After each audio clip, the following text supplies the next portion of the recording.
আসসালামু আলাইকুম।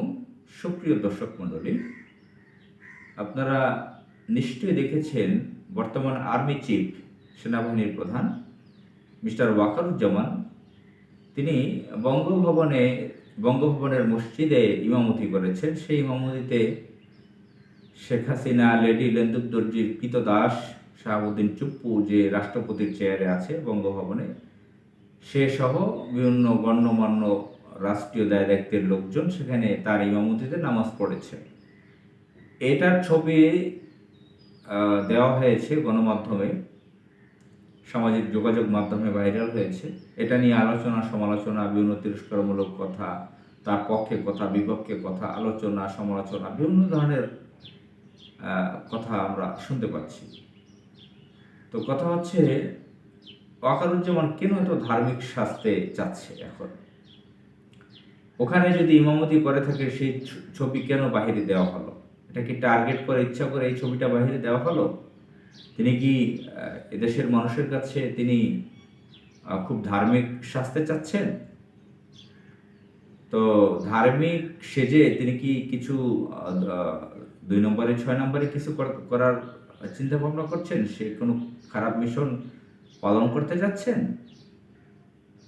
আমরা মোহাম্মদ সিসিকে দেখেছি ইজিপ্টে, মিশরে, যেখানে এসে তিনি খুব ধার্মিক সেজেছিলেন। ইখওয়ানুল মুসলিমিন, ইসলামিক দলগুলো যেগুলো আছে মিশরে, তাদেরকে খুব সম্মান জানাতেন, তাদের দলের নেতাদেরকে। ডক্টর মোহাম্মদ মুরসি, নির্বাচিত প্রেসিডেন্টের সাথে তার খুব সুসম্পর্ক ছিল। তিনি পায়াস ধার্মিক সেজেছিলেন সেই মিস্টার সিসি। পরে তো আমরা দেখেছি যে কিভাবে 13 মাসের মধ্যেই তাকে ক্ষমতাচ্যুত করে, কারাগারে নিক্ষেপ করে, তাকে স্লো পয়জনিং করে মেরে ফেলে। সে নিজেই প্রেসিডেন্ট হয়ে যায় মিশরের। প্রেসিডেন্ট থাকা অবস্থায় ডক্টর মোরসি পৃথিবী থেকে বিদায় হন। আর ধার্মিক যদি থেকে থাকেন ভালো, সে এটা এভাবে প্রচার কেন করা হচ্ছে? আরেকটা ব্যাপার হচ্ছে ধার্মিক, এখানে তো শেখ হাসিনাও তো ধার্মিক স্বাস্থ্য, মাথায় পট্টি দিত, হজ করতো, ওমরা করতো, সেগুলো ছবি ভাইরাল করতো, লা ইলাহা ইল্লাল্লাহ, নৌকার মালিক তুই আল্লাহ, এগুলো বলতো, প্রচার করতো যে ইসলামী ফাউন্ডেশনের প্রতিষ্ঠাতা শেখ মুজিবুর রহমান, গুন্ডা শেখ মুজিবের নাম বলতো। তো আবার কওমি জননী উপাধি পেত।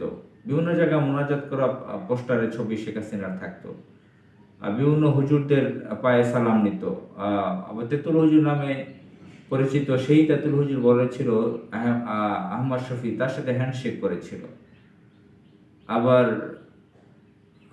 আল্লামা সাইকুল হাদিস আল্লামা আজিজুল হক নামে পরিচিত যিনি ছিলেন ইসলামিক ঐক্যজোটের প্রধান চেয়ারপারসন নেতা, তার সাথে তার একটা সন্ধি হয়েছিল।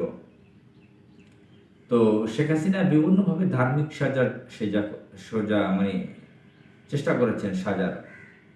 যদিও তারা হিন্দুত্ববাদী, তাদের রক্তে হচ্ছে হিন্দুত্ববাদ, তারা মাথায় সিঁদুরও দেয়, অনেক কিছু করে। তো শেখ হাসিনা তো ধার্মিক সাজার চেষ্টা করেছে। আবার হোসেন মামা দেরশাদের মতো ধার্মিক কে সেজেছে? সামাজিক যোগাযোগ মাধ্যমে এই ধরনের মন্তব্য দেখেছি যে ওয়াকারুজ্জামান এভাবে ইমামতি করতেছে ধার্মিক, তো এরশাদও তো কম ধার্মিক ছিলেন না। এরশাদ রাষ্ট্র ক্ষমতায় এসে তিনি রাষ্ট্র ধর্মকে ইসলাম করেছেন, বাংলাদেশের রাষ্ট্র ধর্ম ইসলাম করেছেন। তিনি শুক্রবারকে জুম্মাবারকে সরকারি ছুটি করেছেন। পুলিশ ডিপার্টমেন্টে যারা হাফ প্যান্ট পরতো তাদেরকে ফুল স্লিভ প্যান্ট পরার নিয়ম করেছেন। ব্রিটিশ নিয়মে অনেকেই সামরিক বাহিনীর আইন শৃঙ্খলা বাহিনী, ল এনফোর্সের অনেকেই হাফ প্যান্ট পরতো, সেটা তিনি বাতিল করে ফুল প্যান্ট পরার নিয়ম করেছেন। তিনি রেড ক্রসকে তিনি রেড ক্রিসেন্ট করেছেন। তিনি ইলেকট্রিসিটি বিল মওকুফ করেছেন মসজিদের। তো এরশাদ তো এগুলো করেছিলেন। তো এরশাদ বিভিন্ন হুজুরদের সাথে ভালো সম্পর্ক ছিল, মাওলানাদের সাথে, আলেম ওলামা, ইসলামিক পণ্ডিত স্কলারদের সাথে খুব ভালো সম্পর্ক রাখতেন।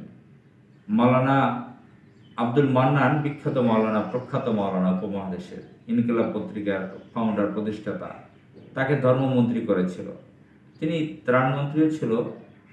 তো জিয়ার আমলে, এরশাদের আমলে তিনি দুইবারই মন্ত্রী ছিলেন মাওলানা আব্দুল মান্নান।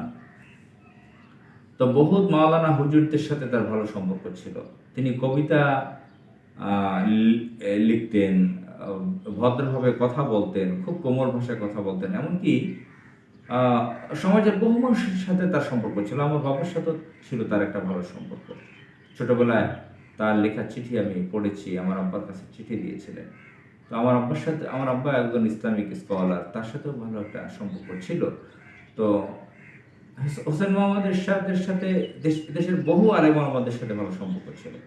এমনকি সমাজের যারা এলিট শ্রেণীর বর্ণিধি পরিবার বলা হয়, অনেক শিক্ষিত পরিবারের লোকজনকে তিনি বিভিন্ন মন্ত্রী উপদেষ্টা বানাতেন।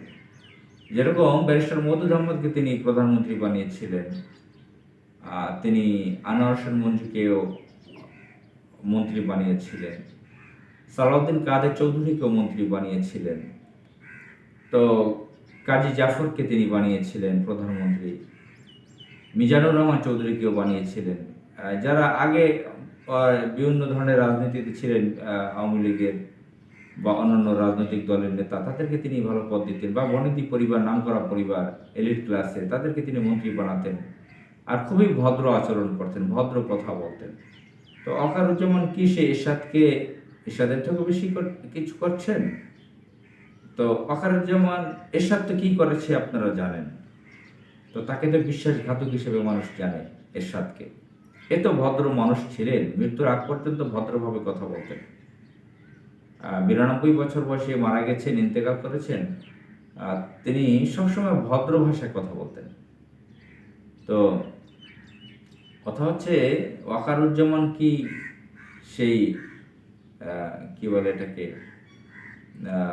এরশাদকেও হার মানাতে চায় সেই ভদ্রতায়, তার ধার্মিকতায়? কেন তিনি যে ধার্মিক সেটা প্রচার করছেন কোনো উদ্দেশ্য নিয়ে? আসসালামু আলাইকুম।